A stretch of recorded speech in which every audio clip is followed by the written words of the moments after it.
Underrated teams for sure, इन लोग को उतना रिस्पेक्ट मिलता नहीं है, एंड दोनों एक्चुअली में सक्सेस पे राइड करके आ रही हैं, दोनों मैच जीत के आ रही हैं। वैसे भी मतलब as clubs also both have one titles, तो 1 टाइटल ईच। हाँ, बट भाई फैन बेस और फाइनल अभी खेले थे 2022 में। या कितनी टीम्स खेली हैं रिसेंटली पिछले 2-3 साल में फाइनल्स? हार्डली।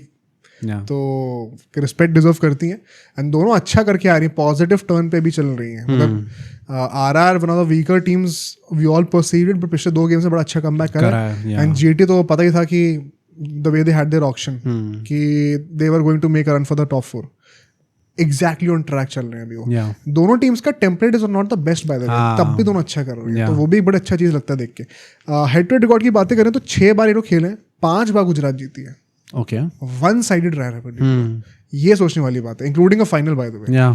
टॉस और कंडीशंस की बातें करें, देखो अहमदाबाद में मैच है, 1 सेकंड तो ड्यू तो आएगी, गोज विदाउट सेइंग। पिच किस टाइप की है that remains to be seen. Black soil pitch होगी, रेड सॉइल पिच होगी, वो क्वेश्चनेबल होगा।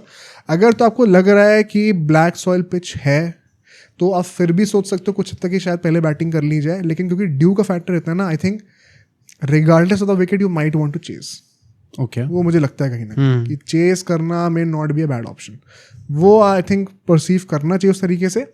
एंड ड्यू कितनी पड़ने वाली एग्जैक्टली वो काफी हद तक न्यूट्रलाइज कर सकते हैं कि आप किस विकेट पे खेलने वाले। आई थिंक वो उतना डिस्कशन पॉइंट होगा नहीं। प्लेइंग इलेवन में आई थिंक जीटी के लिए अगर ब्लैक सॉइल पिच होने वाली तो स्पेसिफिकली वॉशिंगटन का रहना काफी अच्छा है। तुम्हें समझ में आ गया ब्लैक सॉइल का? इतना तो आ ही गया भाई, वॉशिंगटन का मतलब भाई उनके चलते हुए अच्छी खासी लास्ट टाइम जैसे उन्होंने बैटिंग भी करी है, डेप्थ भी बढ़ गई ना। हाँ, डेप्थ भी बढ़ गई है, प्लस मतलब जैसा उन्होंने सपोर्ट दिखाया था, आई नो कि ऐसी टाइप की इनिंग्स हर बार नहीं आएंगी वॉशिंगटन सुंदर से, बहुत ही अच्छे टच में लग रहे थे लास्ट मैच में तो, बट अगर एक आदमी इतना अच्छा परफॉर्म करके दिखाया है तो please give him the chance भाई, give him the chance. And Rabada के वापस आते हुए, रबाडा का अभी तक तो कोई न्यूज नहीं है भाई, तो नहीं आ रहे, तो ईशान शर्मा खेलेंगे, हाँ, तो 3 ही फॉरनर से खेलने वाला है। रदरफोर्ड आई थिंक अब डिस्कशन रह नहीं गया, हाँ वही, आई थिंक वो तो ग्लेन फिलिप्स तो इंजर हो गए ना अब तो, हाँ, तो ग्लेन फिलिप्स तो वैसे भी इंजर हो गए, तो वो इधर भी नहीं होंगे। ओह करेक्ट, या अच्छा, क्या इंजरी का कुछ पता चला, क्या सीन है? नहीं, I have not check the update, but I think वही था कि it looked a bit serious. हाँ, क्रैम्प वैम्प तो नहीं था। हाँ, तो फिर आई थिंक एटलीस्ट 2-3 मैचेस के लिए तो बाहर होंगे ही होंगे। प्लस वॉशिंगटन का मतलब आने का टीम में मतलब होता है कि नंबर 8 पे राशिद आ रहे हैं, तो it's the perfect depth, perfect हो जाती है टीम। और बॉलिंग में भी अगर बस 3 स्पिनिंग ऑप्शंस है जेन्युइन, वॉशिंगटन को तो यूज भी नहीं करा गया। तो मतलब काफी ज्यादा अच्छी वेल राउंडेड टीम है जो हमने प्लेइंग इलेवन बनाई थी आईपीएल शुरू से पहले, उस लाइंस पे काफी हद तक जा रही है वापस से। अभी तक हम लोग टेम्पलेट कह रहे थे जीटी के पास नहीं है, बट टैक्टिकली इतनी स्मार्ट है कि वो निकाल रही है। अब टेम्पलेट भी है, टैक्टिकली स्मार्ट इधर वे है, तो और स्ट्रॉन्ग बना दे रहा है team. Plus look at the amount of left handers in the middle, मतलब आपको वो बैटिंग ऑर्डर चेंज करने की भी जरूरत नहीं है कि मेरे को ऊपर नीचे करना पड़ेगा बिकॉज मैचअप्स क्रिएट करने हैं। तो you have Tewatia, you have कौन, क्या नाम है अपना, रथरफोर्ड, यू हैव वॉशिंगटन सुंदर, सारे के सारे हैं जो कि left handers can create a matchup in the middle without changing और sacrificing the order. What about Rajasthan Royals?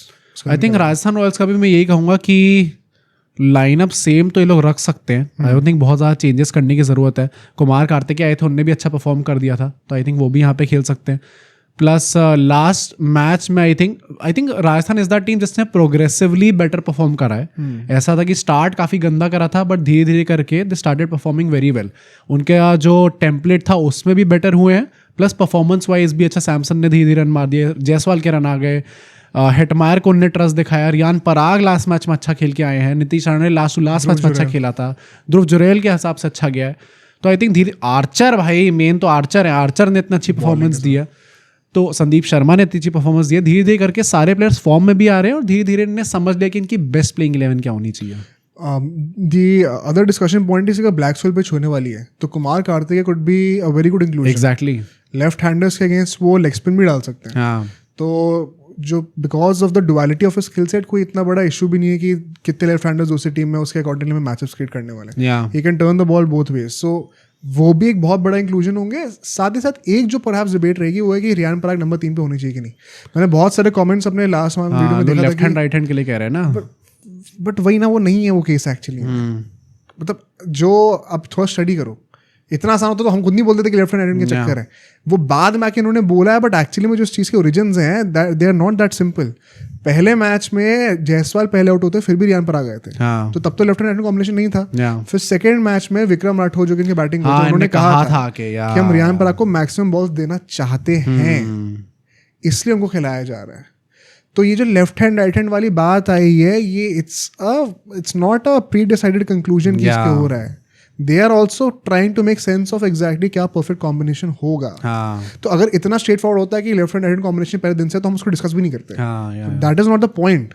Point ये है कि you are basically adapting to the strategy and figuring out कि शायद रियान पराग को सारी बॉलें देने का चक्कर की जरूरत नहीं है, मैचअप ज़्यादा इंपॉर्टेंट है। तो डिबेट उस कॉन्टेक्स्ट में है कि जो आपने प्रिंसिपल आइडेंटिटी क्रिएट करी थी आईपीएल चुनने से पहले, you want to stick to that और you want to modify your approach. बात उसकी हो रही है। It is not about left and right hand combination. उस कॉन्टेक्स्ट में क्या लगता है कि क्या रियान पराग को नंबर 3 पे होना चाहिए? I personally feel left and right hand, चलो it's fair, but Nitish Rana at number 3 should be a certainty. हाँ, मतलब आई थिंक एक डिफाइनिंग परफॉर्मेंस ऑलरेडी वो दे चुके हैं इस सीजन में कि वो क्या कर सकते हैं, what he brings to the table. Plus Riyan Parag का वी सॉ कि चलो उनके पास वो फिनिश करने वाली एबिलिटी है, जैसे मैच में उन्होंने लास्ट मैच में जैसे फिनिश करा था, जिसके चलते उन्होंने 205 रन बनाए थे राजस्थान रॉयल्स ने। अगर वो वैसे टाइप का फिनिश कर सकते हैं तो देन मतलब आप नंबर 4 पे जो चीज़ वर्क कर रही है, don't try to miss that up. तो आई वुड से कि नीतीश राणा को ही 3 पे रखा जाए, रियान पराग को ही 4 पे रखा जाए। परहैप्स वही एक डिबेट होने वाली की बैटल्स की बातें करते हैं। I think Gill versus Jofra Archer, once again I want to see that. Power play में किस तरीके से गिल टैकल करते हैं उस चीज़ को। आर्चर अगर 1-2 विकेट निकाल दे स्टार्टिंग में, तो फिर वही जीटी की मिडिल ऑर्डर अच्छा खासा टेस्ट होगा। शाहरुख खान, तेवतिया, इनकी तो बैटिंग अभी तक आई नहीं है। हाँ, plus eight the same time on the other hand आप किसको फेस कर रहे हो? शुभमन गिल को, जिनका लास्ट मैच में according to ESPN cricket info control जो था पूरी इनिंग्स में 100% था, एक भी मिस हिट नहीं था भाई पूरी इनिंग्स के अंदर। तो वही बहुत ही अच्छे फॉर्म, बहुत अच्छे कॉन्फिडेंस और बहुत अच्छे कंट्रोल से आने वाले हैं, तो वो देखने मजा आएगा। Secondly Buttler versus Kumar Kartikeya मैं क्यों कह रहा हूँ? कुमार कार्तिकेय क्योंकि naturally can bowl the left arm orthodox side, कि आप बाहर लेके जाओ बटलर के लिए बॉल को। लेकिन him being weak against chinaman, मैं देखना चाहता हूँ कि despite him being right hander, क्या वो अपनी लेग स्पिन डालेंगे वहाँ पे कुमार कार्तिकेय? अगर डालते, I think this could be a great key battle also. ये भी मैं देखना चाहता हूँ, डिपेंडिंग ऑन क्या टैक्टिक्स यूज होते हैं। Then Samson versus Siraj. I think Samson is that guy that has to start firing consistently, and Siraj just form में भाई का निकाल दिया स्टार्टिंग में 1-2 विकेट। हाँ, जीटी के मेन बॉलर तो अभी सिराज ही है। अरे हैंड्स डाउन, कोई सवाल ही नहीं होता इसके ऊपर। And lastly Nitish Rana versus Sai Kishore. Sai Kishore has been stand out guy. Nitish Rana का अगर आप लास्ट मैच भी ऑब्जर्व करोगे तो ही वाज द गाय जिन्होंने वो एलिसिट किया था before Riyan Parag started firing. हाँ, उससे पहले वो एक्सेलेरेशन उन्होंने स्टार्ट किया था। तो आई थिंक ये भी एक बहुत बड़ा की बैटल होगा। प्रेडिक्शंस की बातें करते हैं। गुजरात के पास एज है कि नहीं है होम? आई थिंक एज तो है, but toss could be a big factor, and I have a feeling कि this could be a close game. RR मुझे डार्क हॉर्स लग रही है इस मैच में। हाँ, मतलब हो सकता है कि विन निकाल ले वो लोग। मतलब आई थिंक आरआर एक पॉजिटिव डायरेक्शन में जा रही है इस टाइम पे। जीटी अभी पॉजिटिव ऑब्वियसली स्टार्टिंग से ही रही है, बट आरआर का धीरे जैसे सैमसंग की कप्तानी वापस आ गई है अब धीरे धीरे करके। एंड एज अ बैटर्स भी सारे प्लेयर्स ग्रो कर रहे हैं। अभी मैंने बात करी कि उसके बॉलिंग लाइनअप जो है वो कितना ग्रो कर रहा है, बैटिंग लाइनअप धीरे धीरे सारे फॉर्म में आ रहे हैं।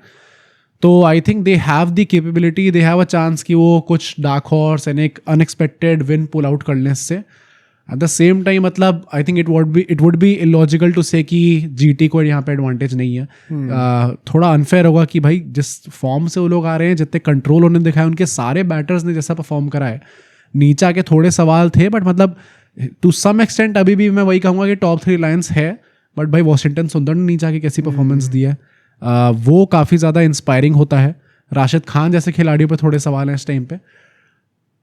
आई वुड स्टिल गो कि एक जीटी विन होगी। जीटी विन होगी, मतलब मुझे लगता है कि अगर टॉस खेल मिल जाए तो शायद आरआर जीत जाएगी। हाँ, बट जीटी के पास एज तो है, बहुत क्लोज हो गई। अब सोचो अगर एक क्लिप इतनी बढ़िया थी तो पूरा का पूरा पॉडकास्ट कितना बढ़िया होगा। तो अगर आपको इसी क्लिप का पूरा पॉडकास्ट देखना है तो यहाँ पे क्लिक करिए, और अगर आपको ऐसे ही और क्लिप्स बिंज वॉच करनी है तो यहाँ पे क्लिक करिए।